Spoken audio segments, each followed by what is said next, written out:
declaring the word of the Lord. And these are the days of your servant Moses, righteousness being restored. And these are the days of the trial of famine and darkness and sorrow. So we are the voice in the desert, crying, prepare the way of the Lord. Behold, he comes, riding on the clouds.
Son.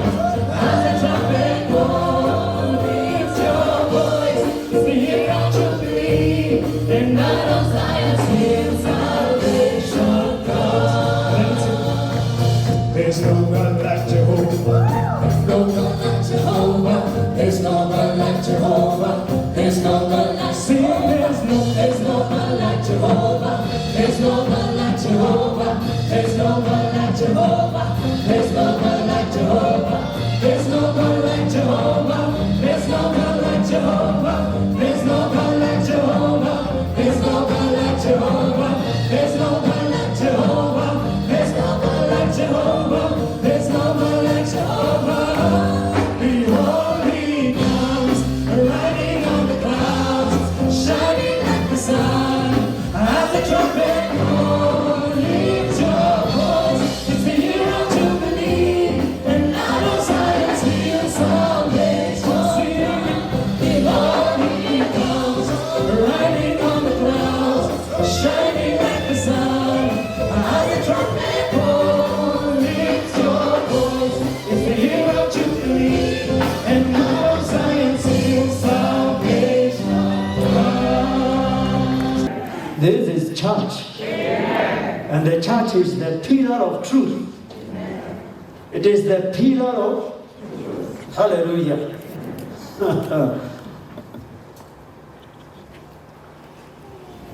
I felt like we should sing a song, but let's continue.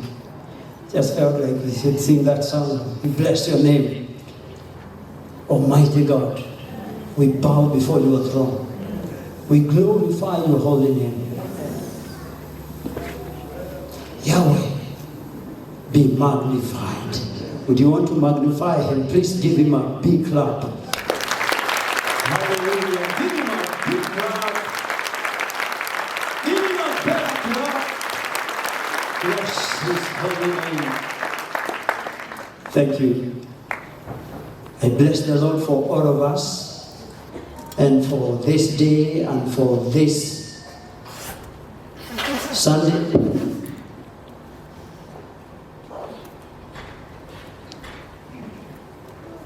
Now remember last Sunday? Are you ready? We want to bring the microphone to you so that you can give your memory verse. I see many smiles and church. Have you put something to heart? That is the word, ancient words, guide us, holy words. Have you put something in your heart? Where do I begin? Do I begin here? Do I begin here in the front?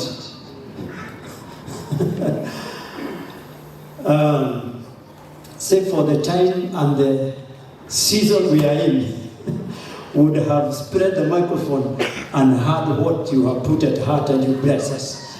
But we want to continue with the word. But I want to urge you, get the word of God in your heart. Amen. Put it in your heart. Treasure the word of God. This is the mind of God. This is the instruction from the Father. I am surprised sometimes. I know we are energetic. I have seen some people who read volumes. Volumes of books, and I know you will read them. But I want us to get here and remain here. Amen. Just urging you and asking you to be here and remain here. Because this word is like,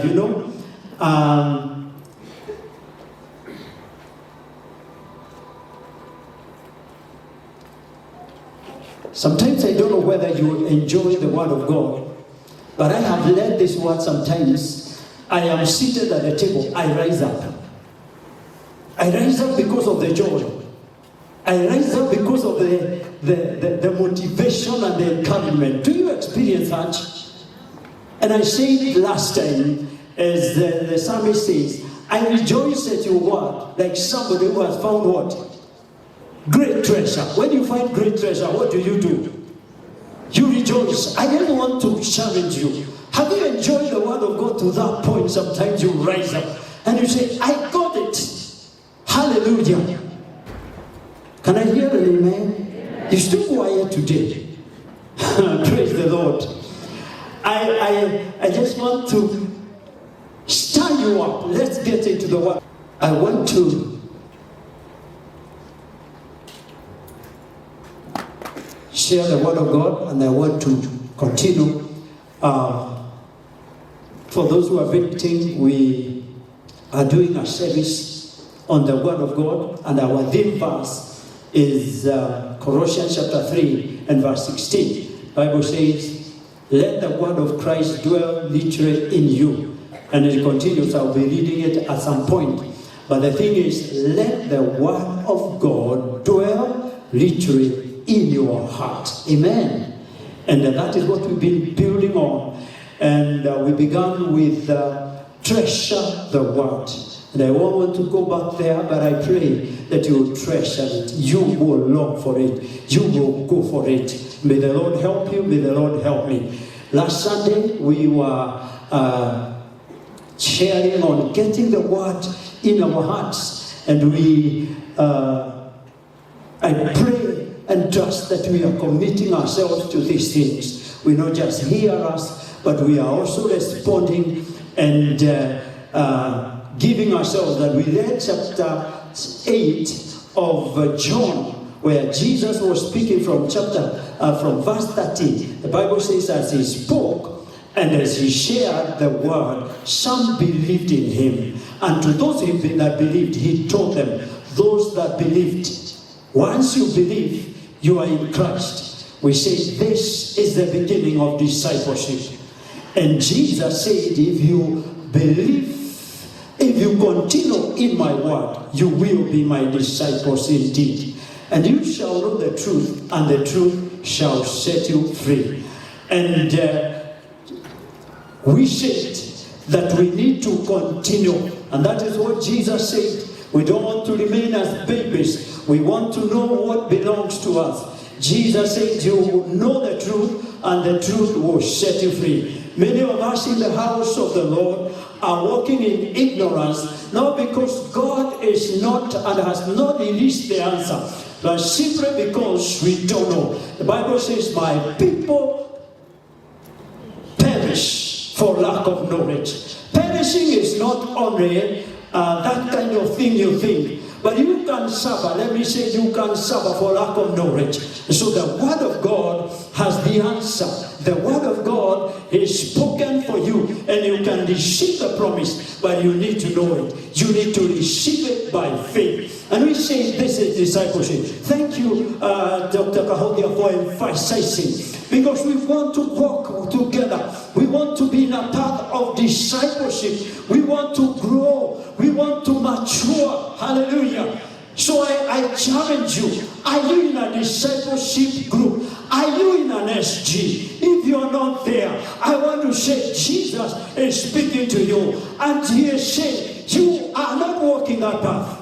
You are not giving it priority. Let me say, you may not be in a group simply because of many dynamics. But I want to say, if you are just there and you are not bothering, it bothers me and it bothers the Lord that you are not judging with others. We don't want to babysit and keep encouraging you, but we want to urge you and we want to ask you to arise. And please join others so that we can build one another. Your pastor is a member of an SG. Now this pastor, I'm a member of an SG and I'm enjoying. And I have somebody who leads me in that SG. We are growing together. Amen. I am a disciple. I say every believer is a sheep. It's only that some sheep are put in the front line. I'm a sheep in the flock. You are sheep in the flock. We are all growing. We are following the sheep. Shepherds. Can be sheep or chief. Either of them. But you know, I mean chief. Now, please connect with somebody. And I want to watch young. This is not for the older. Let me belabor this. Now, if you are not in high school, you are with us. You are not away. Join a small group and be there. Amen. We want to grow together. Now today I want to share on the topic, Speak the word. Speak the word. Treasure the word. Get it in your heart. But as you put it in your heart, do what? Speak the word. Open your Bible or your gadget in the book of Luke chapter 7. I'll read from verse 1 to verse 10. Speak the word.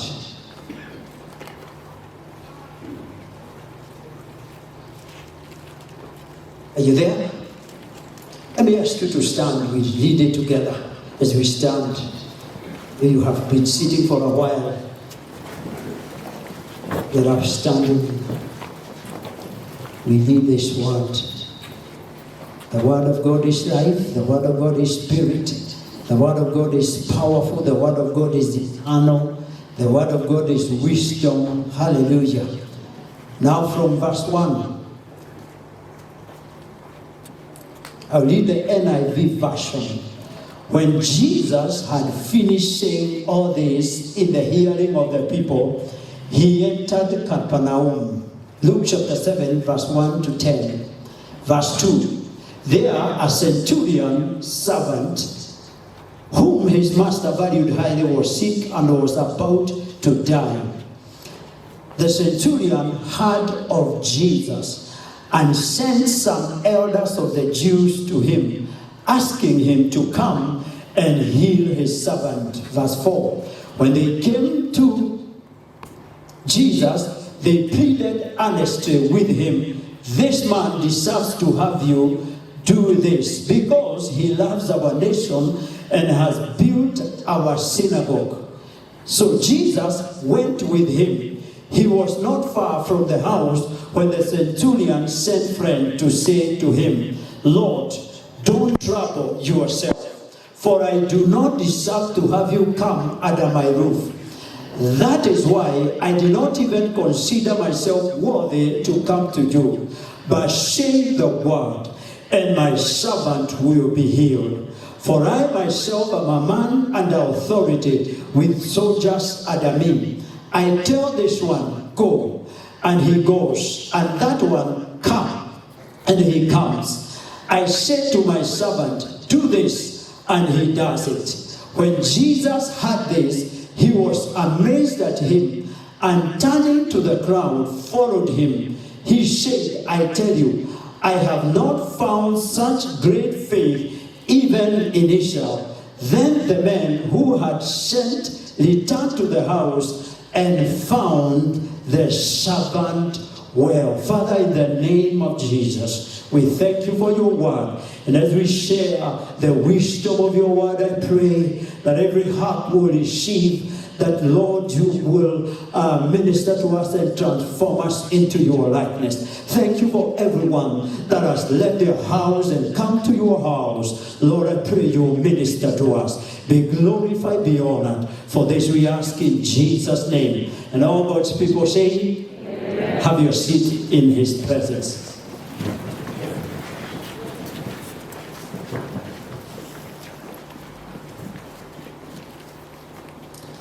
Speak the word. Now this story in Luke chapter 7 is also recorded in Matthew chapter 8. This is the same story. But if you read Matthew chapter 8, what you will discover is that the story is given as if, or rather, when Matthew talks about this, in this one, you see the centurion. And for those who may not know, the centurion is not the name of the man. A centurion was an officer in the Roman Empire, or rather in the forces, who was in charge of 100 soldiers. So that's a title. And in the book of Matthew, the story is given. If you read Matthew, it shows like he is the one who went to Jesus and talked to Jesus, and Jesus agreed to come, and they were coming home. But if you read what we have read here, now Matthew, one of the writers of the gospel, Luke, is very detailed. And Matthew writes as if the centurion went. But in here, we read and see the centurion sent some people. Who among us don't know that when an ambassador speaks, he speaks on behalf of the one who has sent, who is sent. And so they carry their word. And that is what you would realize. That if you read Matthew and chapter 7 of Luke, it seems like contradictory. But it is good for you to understand that the centurion sent somebody, but when Matthew is writing, the word is from the centurion sending for Jesus. So he said Jesus, the centurion went to Jesus. But somebody went on their behalf. Now that is just by the way, just to clear that, because you can also read chapter 8 of Matthew. But my text, as I read it and bring it to this, the story goes that this centurion heard of Jesus. Did you hear that? The Bible says the centurion heard about Jesus. And you know, we say faith comes by hearing, and by hearing by the word. And this report was a good report because it was about Jesus. Now, it is clear that the centurion heard of Jesus. Remember, we are talking about the word. Speak the word. There is somebody who had said this word, and the centurion heard. This is the power of the word and reports. He heard of Jesus. And when he heard, it seems like the centurion had an idea and knew the issues about Jesus. Because the Bible says he heard about him and he sent him. Now, this text says, interesting,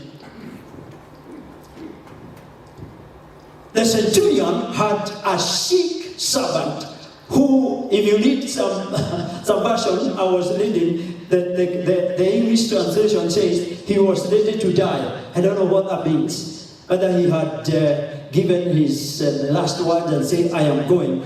But the centurion looked at this servant he valued. He was very sick.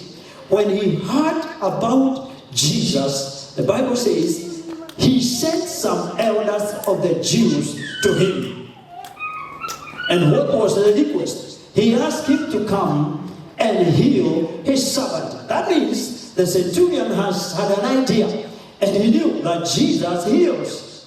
And so he sent some people to come and heal the servant. Now, what I want you to take note here is something that is important. I believe because he was a Gentile, and of course a Roman, and he knew Jesus was a Jew. This man sent the Jews, the elders. I am sure he was trying to appeal through them so that it was more acceptable, or maybe to sway Jesus to respond. You know, when you are sending somebody and somebody you may not know, maybe it is very clear this man had no personal interaction with Jesus, and so he would have wanted to send somebody more powerful, more familiar, to sway Jesus to come and heal the servant.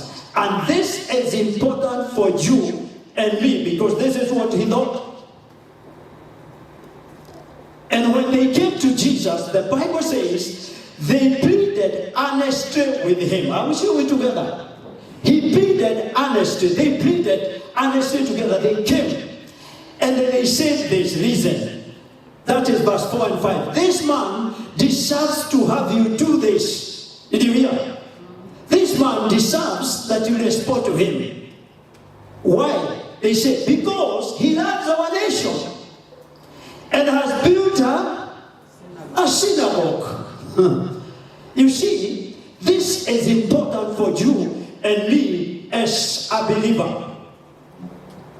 What the centurion has done is evidently good. They say he deserves this. He loves our nation and he has built our synagogue. It seems like the centurion was falling in love with the Jews and the things they were doing. No wonder he's sending for Jesus. He seemed to be this religion, this way of the Jews seemed to appeal to him, and so he sent him for Jesus. And when they went to Jesus, see what they are doing and what they are presenting. What am I trying to say? The Jews were giving to Jesus the story or the reason why he should respond, because the man is good. But listen to this. They were pleading with Jesus on the basis of good works. Unfortunately, this is not how we present ourselves to Jesus. Nor do I say that good works are not good. You know, we are God's workmanship, and we are called to do the good works. But you know what? We don't stand before God on the basis of our good works. Now, this is the story. This one portrays the basis on which most of us, many of us, are going to God on the basis of the things you have done and on the things that people have done. This is the basis on which we go to God. But I want to say, prayer is not answered on this basis. Did you hear me? Did you hear me?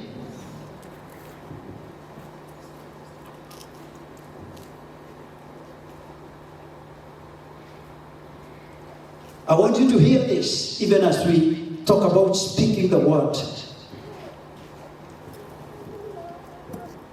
The Bible says, our righteousness is like filthy rags. The scripture says in 2 Corinthians chapter 5 and verse 20 and 21, but 21, he made him who knew no sin to become sin for us, so that through him, so that we can become the righteousness of God through him. Did you hear me? He who knew no sin, the only one who have no sin, the only one who never sinned, the only one who never needed any repentance, Jesus. He, the one who knew no sin, he was made sin so that you and me can become the righteousness of God. And so, as the believers, I want you to know we are called to do good works, but we don't go to God on the basis of good works. Now, the Jews came to Jesus, and what they are doing is they are telling Jesus, now the reason why you should come and heal this one, it is because he loves our nation and he has built what? A synagogue. This is the basis. And I want to dismantle a bit as we sit in this house. The reason why so many people are banished, even salvation. I have spoken to people and they have said, I want to go prepare myself. I'm so bad, I can't come to Jesus. I am so sinful, I can't come to Jesus. The reason why Jesus came, he came to seek sinners. He came to seek sinners and bring them to the house. And so this is why the religious men and the Jews rejected Jesus, because they were pursuing good works and they thought after doing good works, in fact, Jesus, you should recognize we are doing good and commend us because we are good. And for that reason, they rejected the Savior. Now, I want to say this. The centurion thought he couldn't be accepted by Jesus. He sent people. He was not sending people, ambassadors, people under his authority. He sent the Jews so that they can speak for him. But remember, I am saying the topic of my sermon title is what? But I needed to labor on that because they sent this man, or they talked to Jesus on the basis of good works.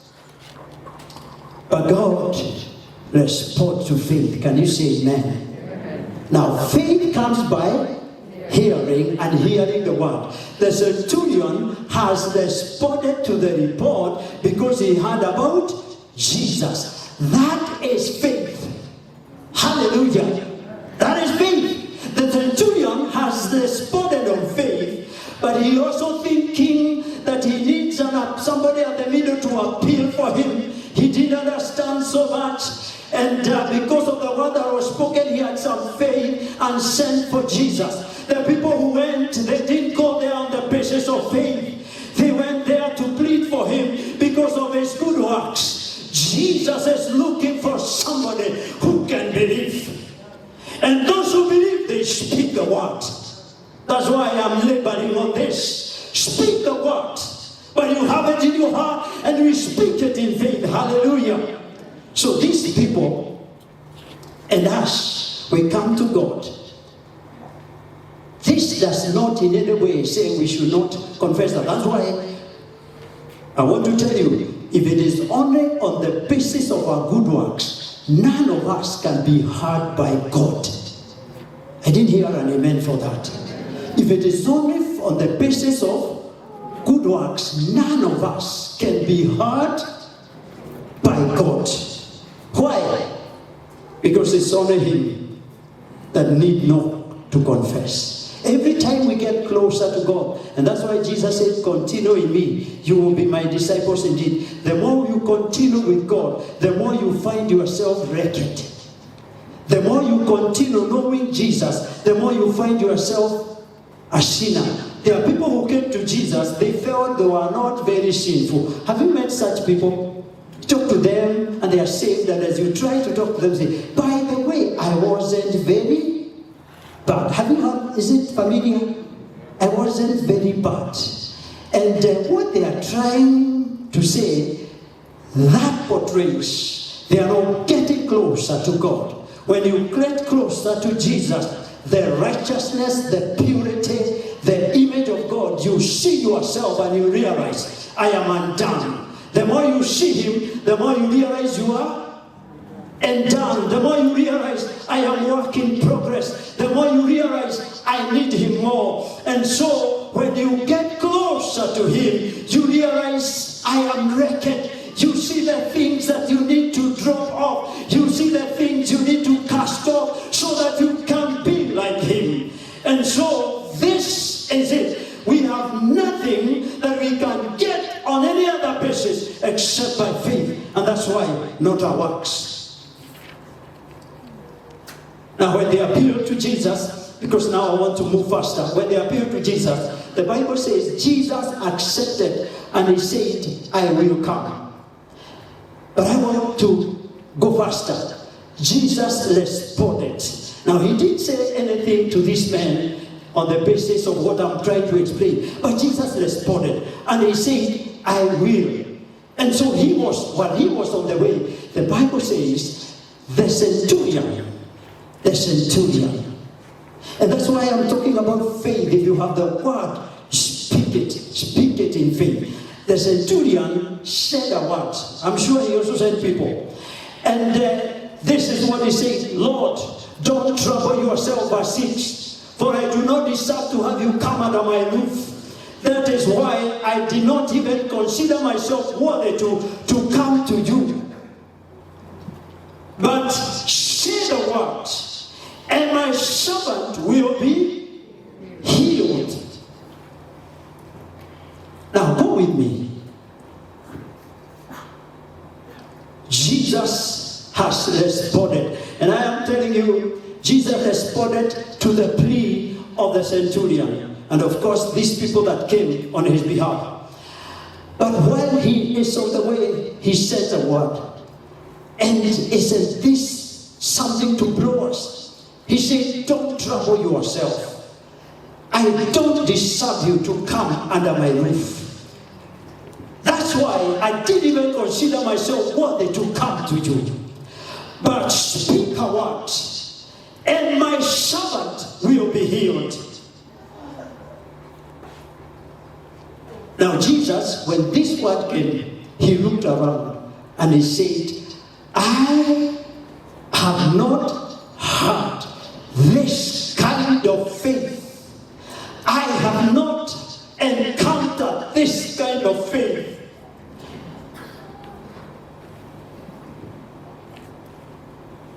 This man, and now I come to my point, seeks to grasp what every believer needs to grasp concerning the spoken word.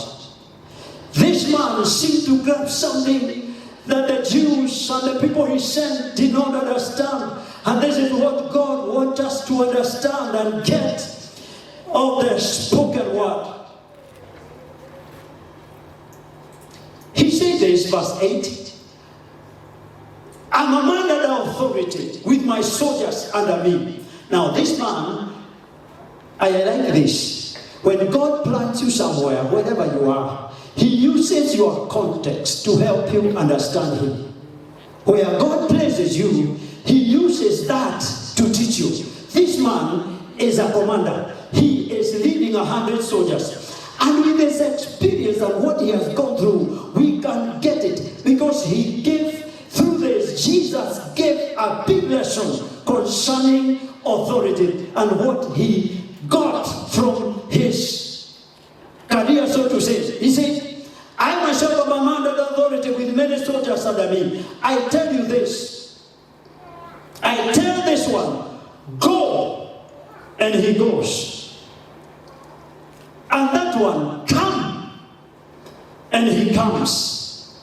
And I say to my servant, do this, and he does it. So what did this man grasp in this? Now the man is leading soldiers. And he says to Jesus, don't come. I know authority. What did he get? It is spiritual authority. He understood spiritual authority from the authority he had as a soldier. And he was able to see that in the spirit. And he acknowledged Jesus and he says, I am a man of authority. I recognize you are in authority. And this is what I'm saying, that every believer should understand when we go concerning the spoken word. Now, this man is saying, I use words. Hallelujah. I exercise authority with my word. I say to this servant, go. And they do what?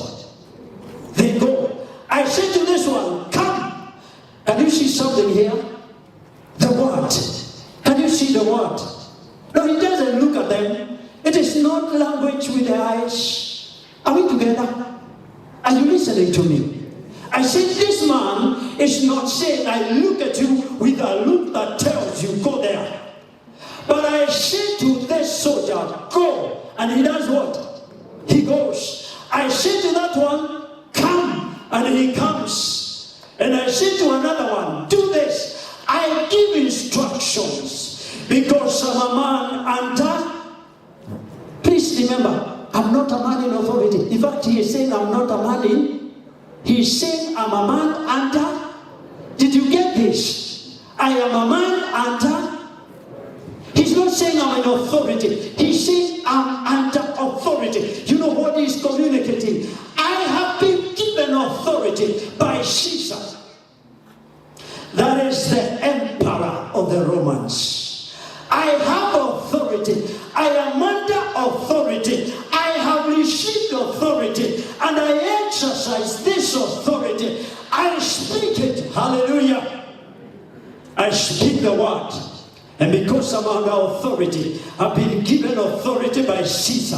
When I say go, they go. When I say come, they come. When I say do this, I don't believe it, they do it. Because I'm exercising authority. Hallelujah. Am I speaking to believers? Now this soldier, where Jesus is on the way, he gets this. Do I call it an insight? And a revelation that we need as believers. The power of the word. He understood it.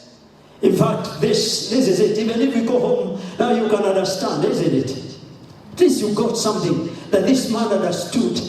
But now, he listen to this. He is exercising the authority of the king of the Romans.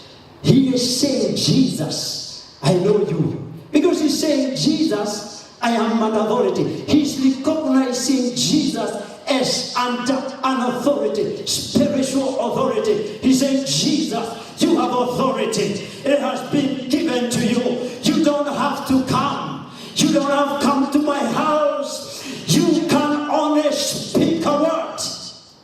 Ha ha ha. Hallelujah. Jesus, you don't have to come. Speak a word, and my servant will be healed.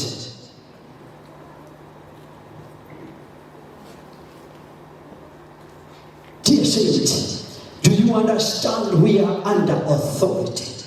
Do you understand we are under authority? The Bible says we have been translated from the kingdom of darkness. That is Colossians chapter 1 verse 13. From the kingdom of darkness. And we have been transferred to the kingdom of his dear son, the kingdom of light. We were operating under the dominion of the enemy because in the beginning, in chapter 1 of Genesis 26-27, when God says, let us make man in our own image, that he may have dominion. Can you say dominion? That he may rule. He did not say that he may rule one another. By the way, if you go and read, the dominion was given over the fish and the creatures and subdue the world. So Adam was not told to dominate Eve. Was either Eve was to dominate the other. Men were supposed to live in the order of God, but dominate over creation. Can you say amen? And when we sinned, we lost that dominion. And when we lost it, Jesus came. He came to restore that dominion. He came to transfer us from defeat, where we were victims, to become victors. And we are translated to the kingdom. Now the Bible says that whosoever is born of God, in chapter 1 of John, 1 John chapter 5 and verse 4, whosoever is born of God overcomes the world. And this is the victory that overcomes the world, even our faith. Hallelujah. We have been translated and become sons. Now, sons of God are under authority.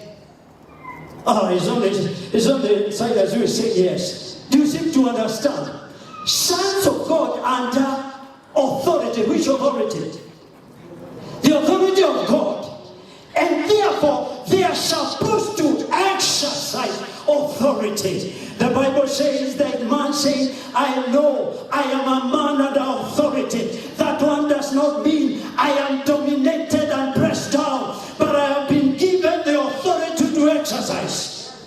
And so whatever stands before me, I recognize and exercise authority. He is saying, I know how to speak the words out of the authority that is given me. Now for the sons of God and for us who are born again, it's a zip.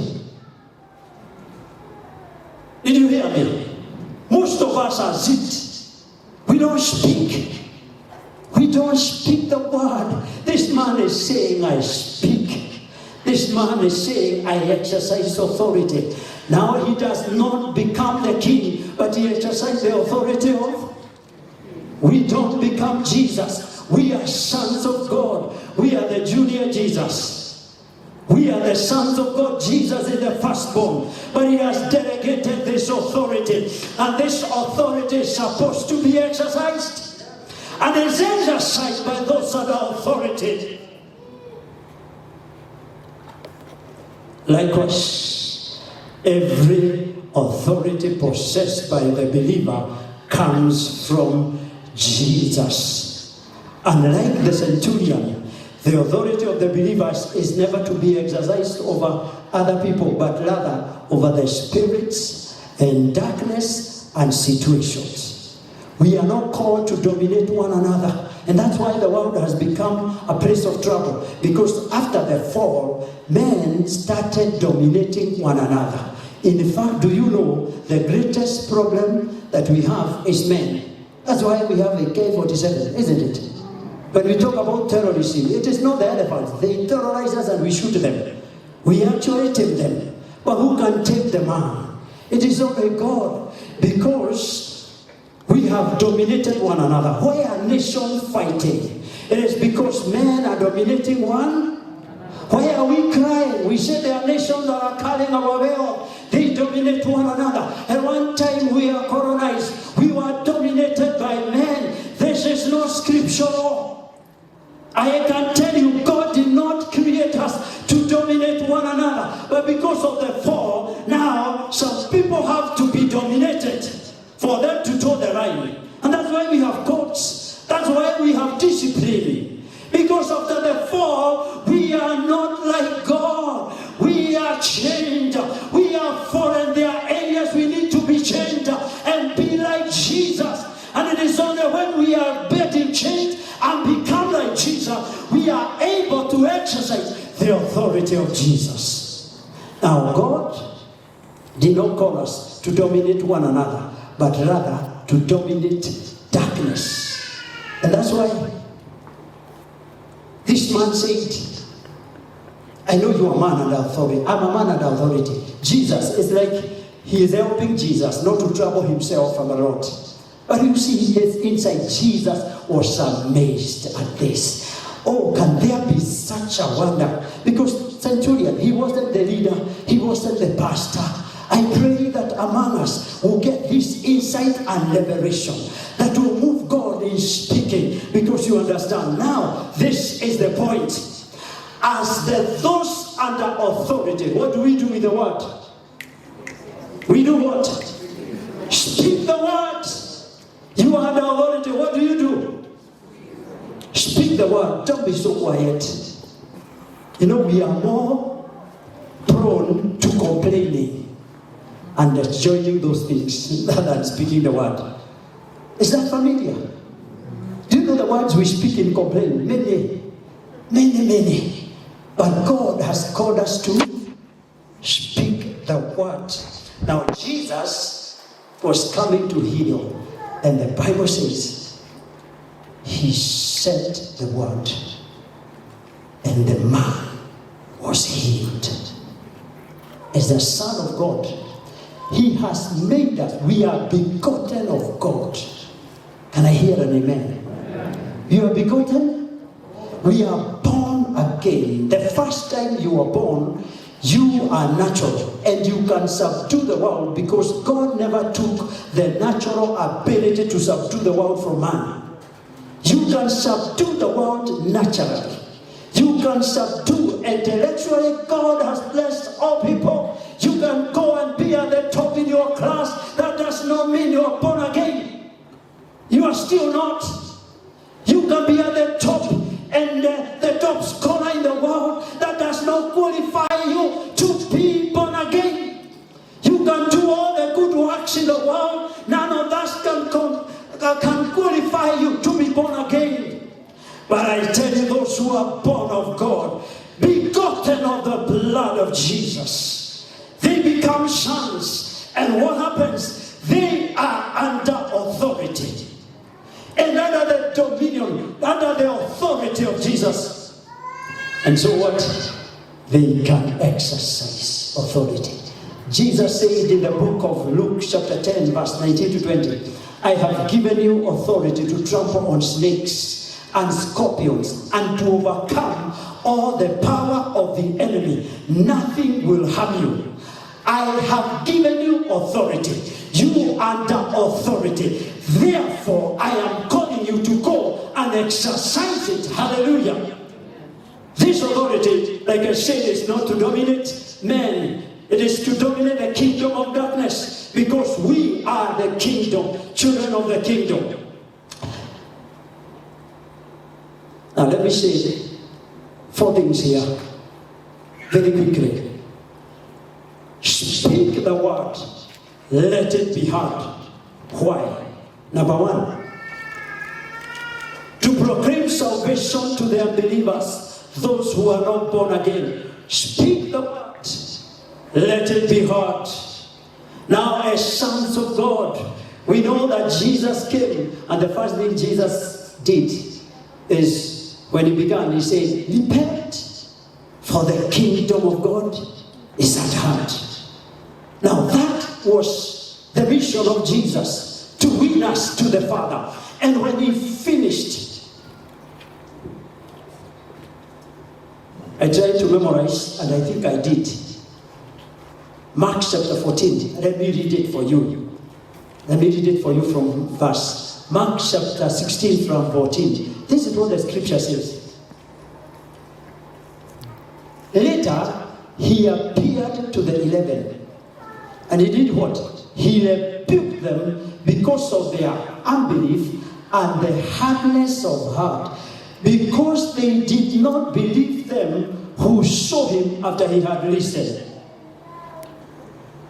I'm still reading what is in my heart, but I want you to hear as I remind you, speak the word, let it be heard, so that you proclaim salvation to who?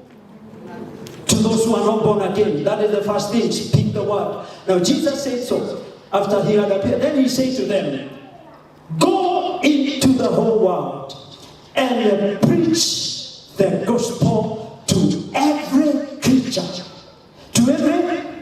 Now, those were the 11. Go into the whole world and preach the gospel to every creature. Now, please note, he rebuked them because of what? Unbelief and hardness of heart. I want to let you know, the apostles were not supermen. After he rose again, Jesus appears to them and he rebukes them because of unbelief and because of hardness of heart.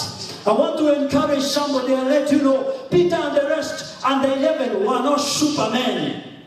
Jesus rebukes them because of hardness of heart and unbelief. But immediately, see what he does? He trusts them. He says, go into the whole world and preach the gospel to every creature. Let everyone hear. I think even because the gospel brings peace.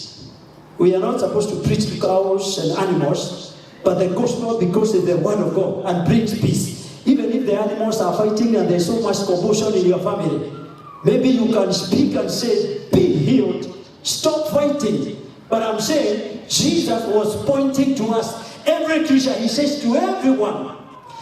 And he says, whosoever believes and is baptized shall be saved. Do I have somebody saved in the house to say amen? Amen. Whosoever believes and is baptized. Please seek for water baptism. It is important. It's also in scripture. If you are not water baptized, we want to baptize you. It is scripture. Whoever is baptized and believes and is baptized shall be saved. And whoever does not believe shall be condemned. And then it says, and these signs shall follow them that believe.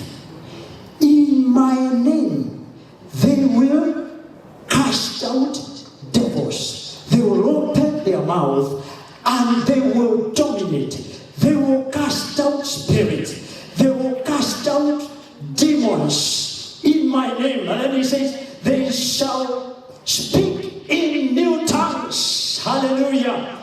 Then he says, they shall pick up serpents. And if they take any deadly poison, it shall not in any way harm them. They shall lay hands on the sick and they shall recover. Hallelujah. I want to stir you up and let you know, Jesus said, go into the whole world and preach the word. Now I say, speak the word and let me be heard, because the minutes chapter 10 of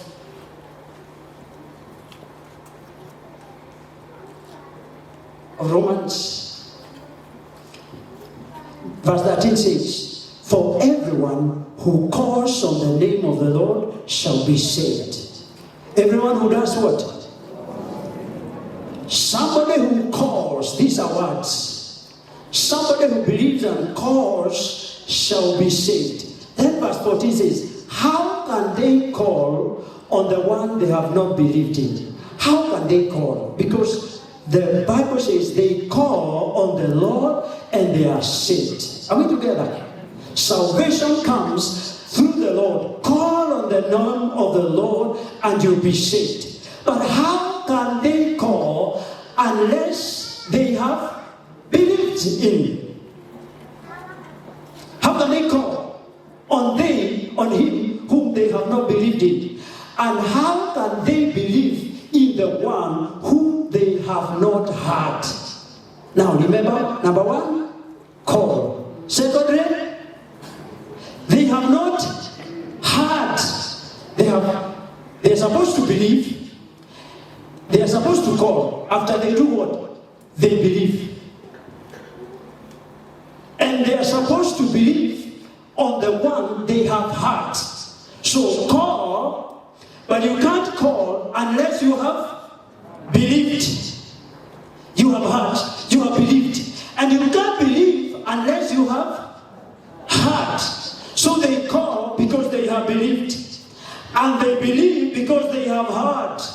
And the scripture says, and how can they hear without someone preaching to them? How can they hear unless somebody tells them? I say, number one, speak and let it be heard. Because when they hear, they will believe. When they believe, they will call on Him. And when they call, they will be saved. I want you to know, every believer in this house is called to speak the word. Is called to speak the word to a believer and bring salvation. If you read chapter 1 of Acts, the Bible says, these same men that Jesus was rebuking because of their hardness of heart and because of their unbelief. After Jesus went to heaven, chapter 2, the Bible says in chapter 2 of Acts that Peter stood when the people came mocking them because they were speaking in these new tongues. The Bible says he stood and he preached. He spoke the word. If you read verse 37 around there, when they heard, the Bible says they asked, what shall we do? And he said, turn to the Lord. This word, the Bible says, it cut into their hearts. Let me tell you, salvation comes by hearing. And by hearing, because somebody speaks. I want us to commit ourselves to speak. We are going into the month of August. In the month of September, we want to start ourselves to speak the word and bring salvation to those who are not born again. Speak the word. Let it be heard. Because it proclaims salvation to the unbeliever. Number two, speak the word. It will build yourself, to build yourself in faith. Secondly, to build yourself in faith and build others. And build others. I say number two, build yourself in faith. When you speak the word, you build others and also offer sacrifice of your lips. That's why verse 3, which is our theme verse in the series, chapter 3 of Colossians 16 and 17 says, let the word of Christ dwell in you richly as you teach and admonish one another with all wisdom. And as you sing psalms, hymns, and spiritual songs with gratitude in your heart. Now, the Bible says, teach and admonish one another with all wisdom, as you sing psalms and hymns and spiritual songs with gratitude in your hearts to God. Now, this is the power of the spoken word. It is not only to preach and bring salvation to others, but number two, you build yourself in faith. Now, David is one that knew how to speak to himself, and he's the one who was saying, bless the Lord, oh my, building yourself. But let me bring you to a scripture that will bring it more closer. Proverbs chapter 18 verse 20 and 21. Listen to this. You can just put it down. This is what the scripture says.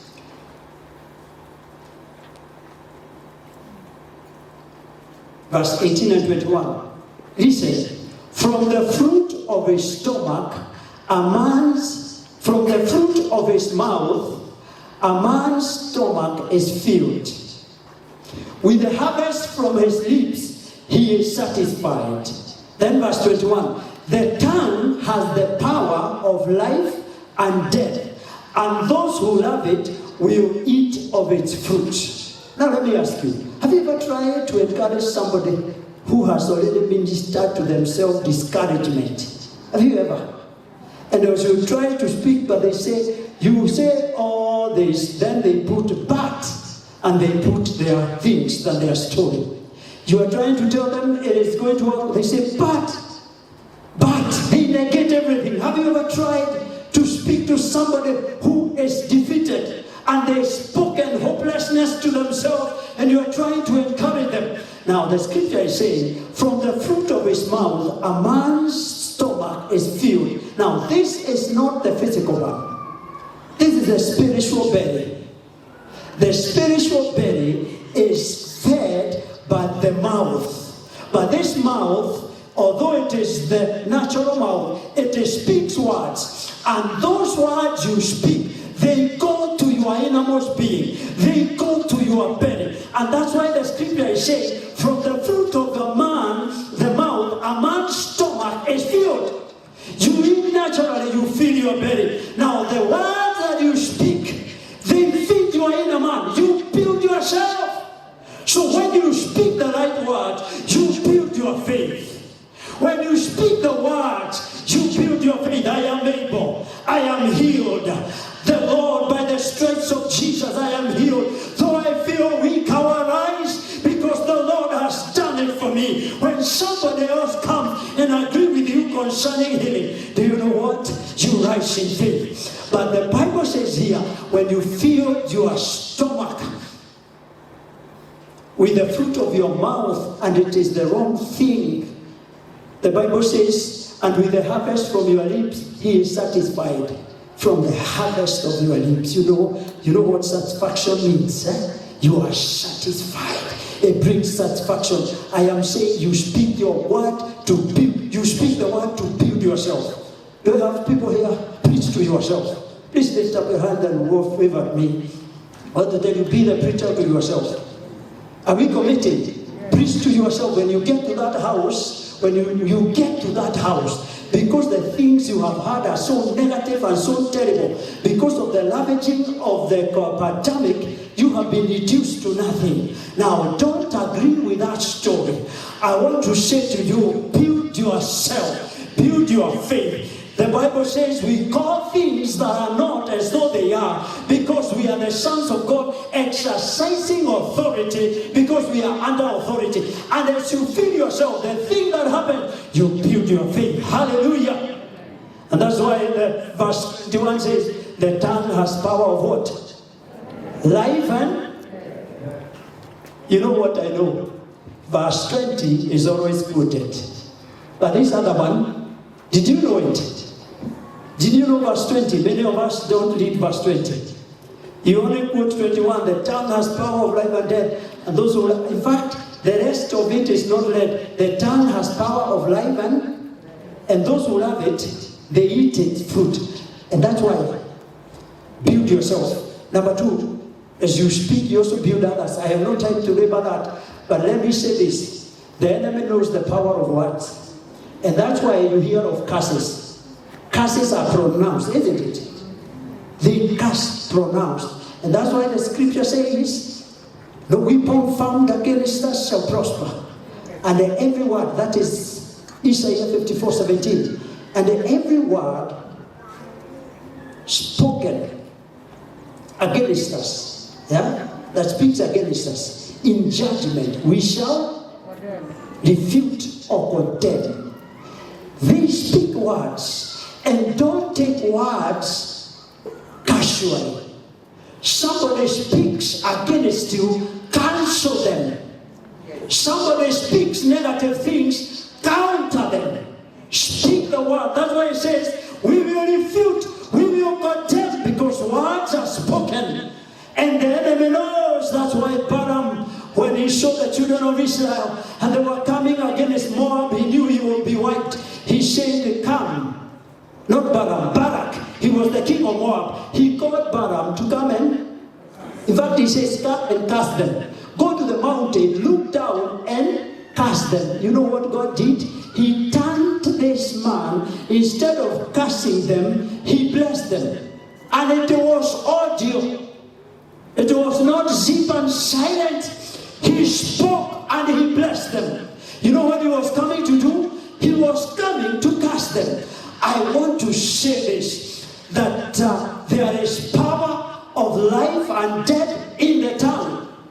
And those who love it, they will eat of his fruit. So how can I eat the fruit? If they speak otherwise, I will counter it. And I will speak. I will speak to situations.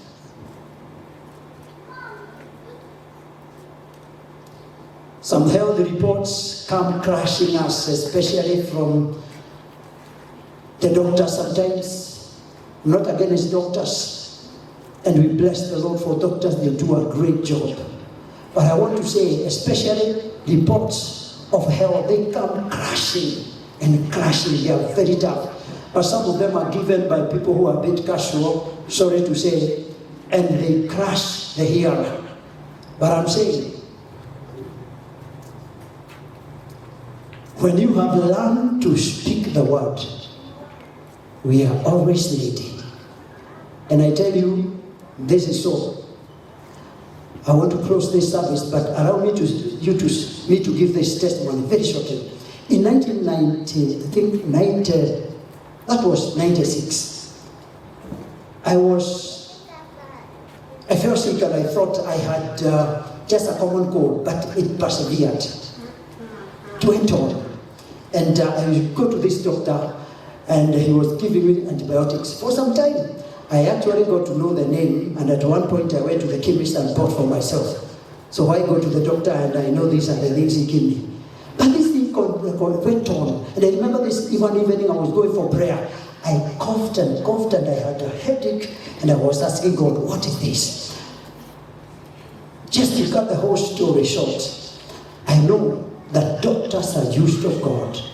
And I know God works in many ways, his miracles. So what happened, I went to work, and as I sat in my desk, and I know God speaks, but this is not audible. It's a silent voice, the still small voice. Rise and go to hospital. I left. I had not planned in the morning I was going to the hospital. I rose up, and of course I wasn't driving. I went, picked a matatu. I was going to Aga Khan.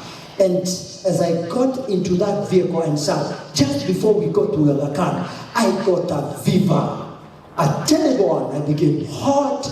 I mean, this fever. So as I walked into the hospital, I didn't know what was happening. But remember, I didn't make a decision in the morning to go to the hospital. I was just seated in the office, but that small voice said, rise and go. God speaks. Hallelujah. And he can speak to you in a still small voice. Some of us are waiting for, thus says the Lord. But be attentive. God speaks to your situation. And when before I got to Aga Khan, I have this high fever. So I go to the reception and I'm received. And when I was taken to this place, the first place where they test these basic things, and they took my temperature, they were like, wow, they gave me to another one. And when the temperature was so high, so I was taken to the doctor, and the doctor decided to do all the tests. So I did. I said very little, but they did all the tests. Now, to cut the whole story short, is that I stayed there the whole evening because they were doing all the tests, including an X-ray. I was put in a small compartment to wait for the doctor to come. And I looked around and I saw the doctors speaking to one another. And I am kept there waiting. And when I looked at them, I seemed like they were discussing deep things. I said, wow, Lord, what about it?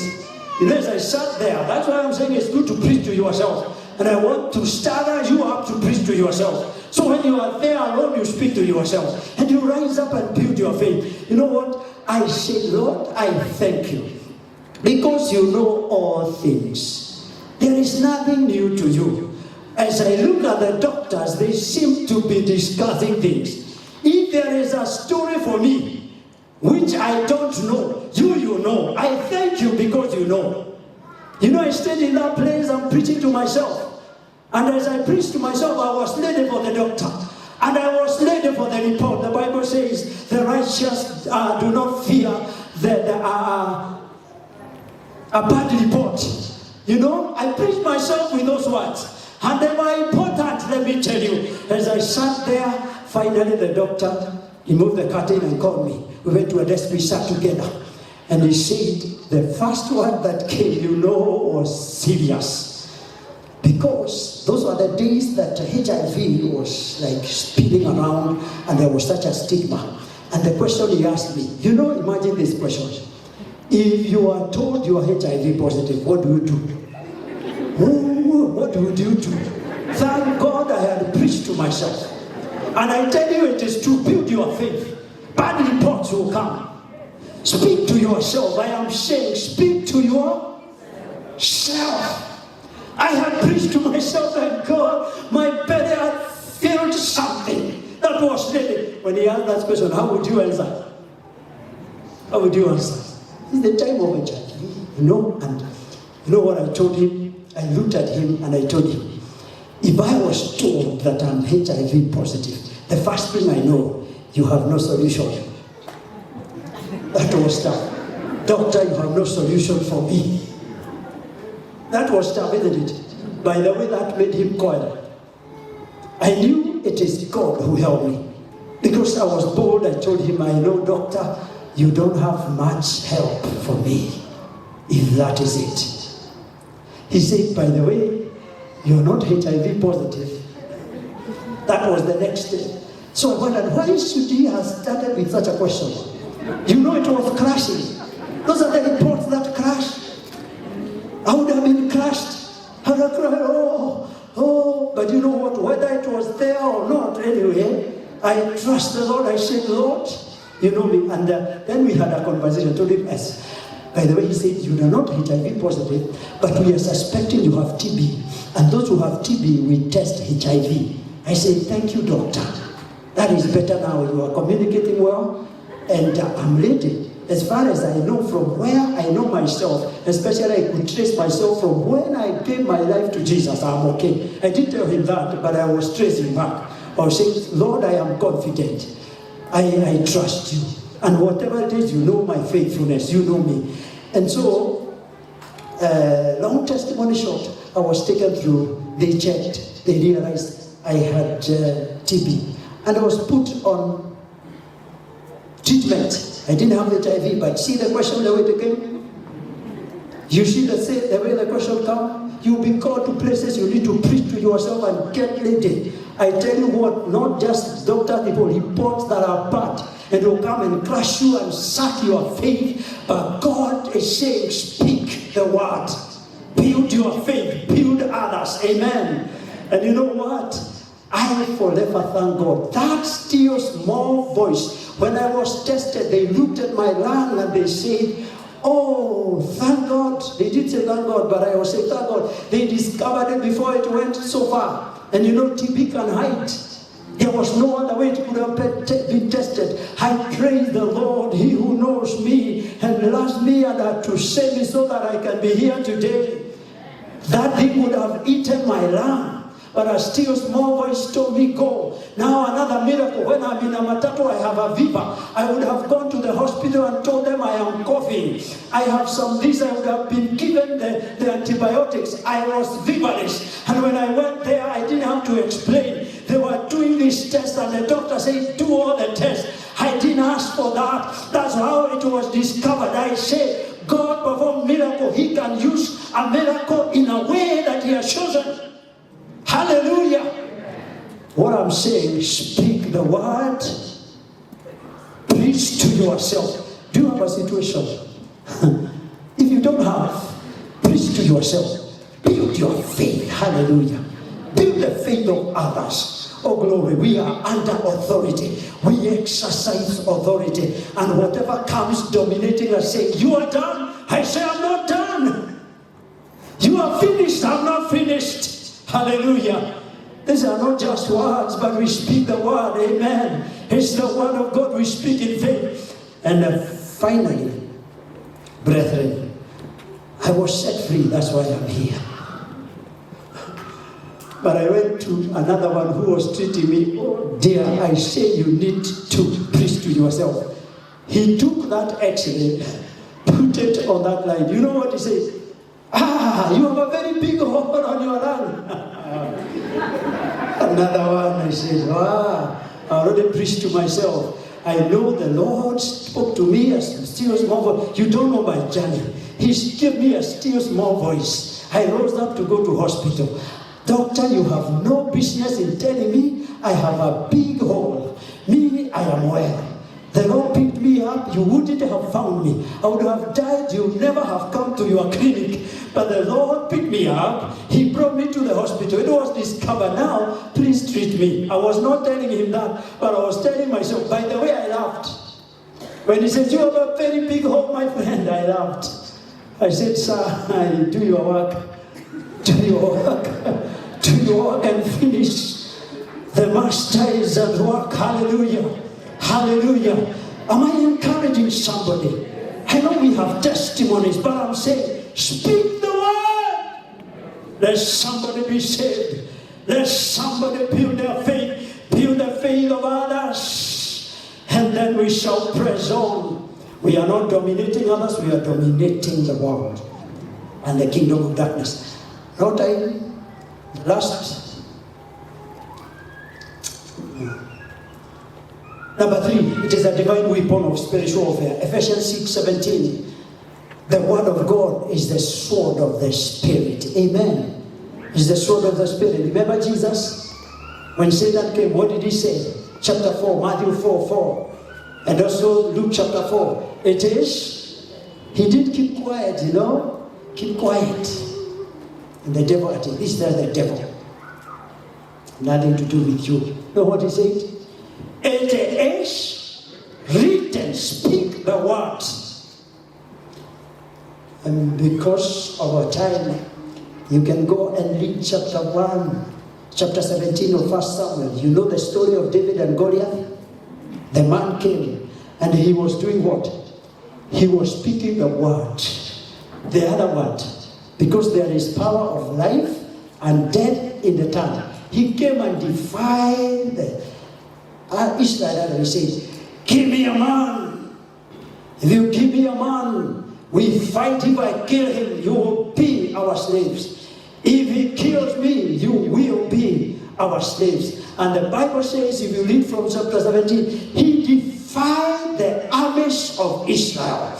And when David came to the place of battle, you know what? You remember David. He said, who is this? Who is defying who is this uncircumcised fellow who is defying the armies of the Lord? David connected with God. He now remembers the Lord is our shepherd. We are the circumcised. We are the circumcision. We are the people under him. We are the children of God. We are the authority. Who is this defying the armies? But so many members of the army, they were not speaking. So when Goliath came and spoke, they never said anything. But David knew this is a weapon of war. And when he came, he said, I'm going to confront him. You remember the story? When he picked the stones, he said, I come to you in the name of the Lord of the armies of heaven. You come to me with javelin. You come to me with their armor. But I come to you in the name of the Lord of the armies. I will slay you and will kick your flesh to the birds. And the same man, Goliath, was speaking the same. He was cursing. But David was countering. It is a weapon of war. David knew. Speak the word. Hallelujah. It is written. Bible says it is a weapon of war. It is the sword of the Spirit. And so speak the word. In battle, speak the word. And as you stand on your feet and as we finish, please stand. I want us to pray.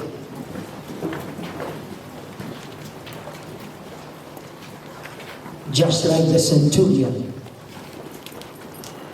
we speak the word to receive any other answer we want from God in any other circumstance. Have faith in God. And then when the Bible says have faith in God, speak it. Hallelujah. Speak it. The Bible says that Jesus said the word and the servant was healed. I want us to lift our voices to the Lord. You know that circumstance that is standing before you. You know that circumstance that the healing.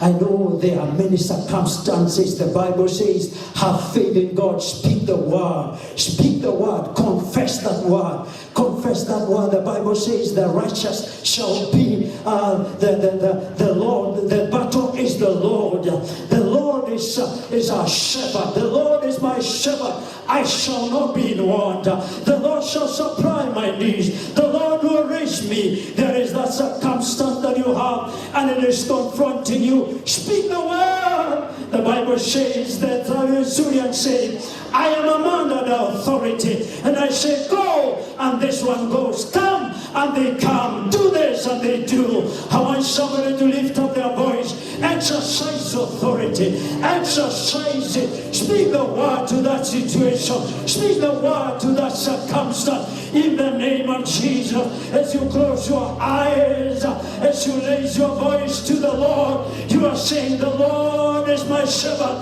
The Lord is my healer. The Lord is the one who supplies my needs. I shall not want. He is my deliverer. He is my healer. I arise and speak the word.